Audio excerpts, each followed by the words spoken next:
Mesdames et messieurs, bonjour. Bienvenue dans le journal Bénin en 7. Visite au Bénin du prince et grand maître de l'ordre de Malte Giacomo Odara ce mercredi 22 janvier sur invitation de son Excellence Patrice Talon. Cette visite fait suite à celle effectuée par le chef de l'État le 18 mai 2018 à l'ordre de Malte. Du 22 au 25 janvier, le grand maître de l'ordre de Malte, lors de sa visite, a parlé de questions de développement et de coopération avec le président Talon, avant de se rendre à l'hôpital de l'ordre de Malte à Djougou, au fin d'évaluer la qualité des interventions de cette institution sanitaire et l'impact de ses actions sur le quotidien des populations.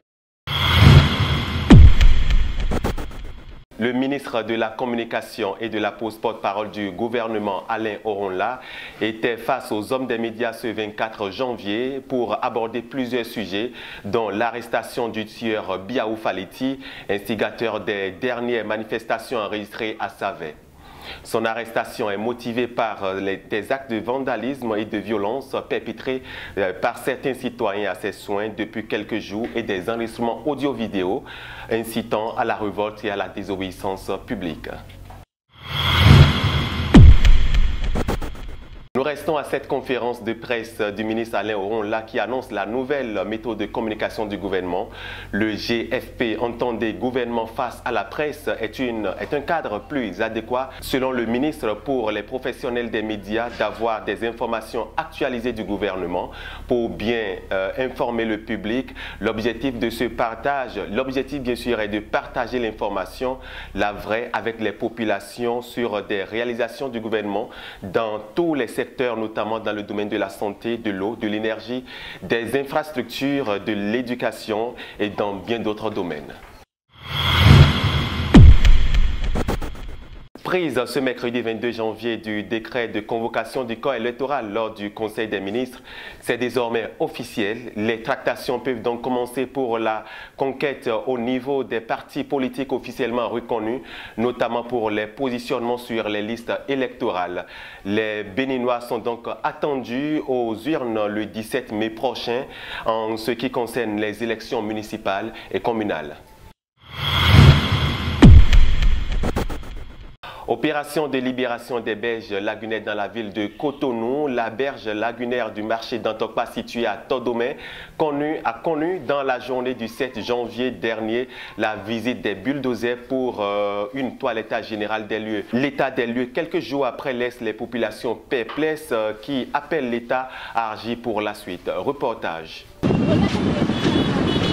La berge lagunaire du marché de Dantokpa libérée. Nous voici environ 2 semaines plus tard sur les ruines de Ranga de Fortune de Todomé.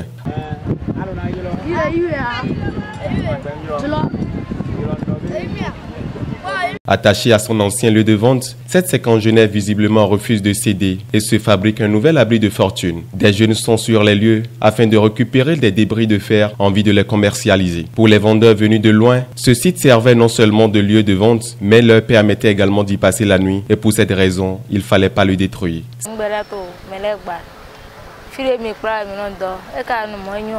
Cette berge lagunaire avait été remplie de déchets sauvages et plus tard envahie par des vendeurs de friperies et autres. Les usagers apprécient le bien fondé de l'opération qui participe à la modernisation du plus grand marché de l'Afrique de l'Ouest. L'espace qu'on occupait, ce n'était pas non seulement pour notre santé, d'abord, pour notre sécurité, ainsi de suite. Donc, l'État a raison d'occuper la berge lagunaire pour faire tous ces travaux qui est là depuis des années. Mais nous prions l'État de bien vouloir nous chercher quelque part. C'est ça notre problème actuel.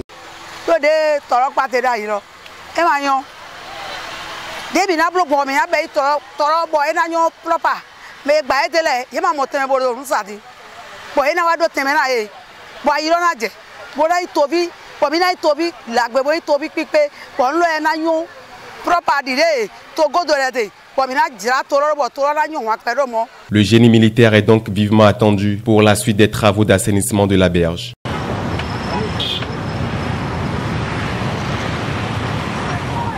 Merci pour votre attention. C'est donc la fin de cette édition Bénin en 7. Restez branchés DBTV.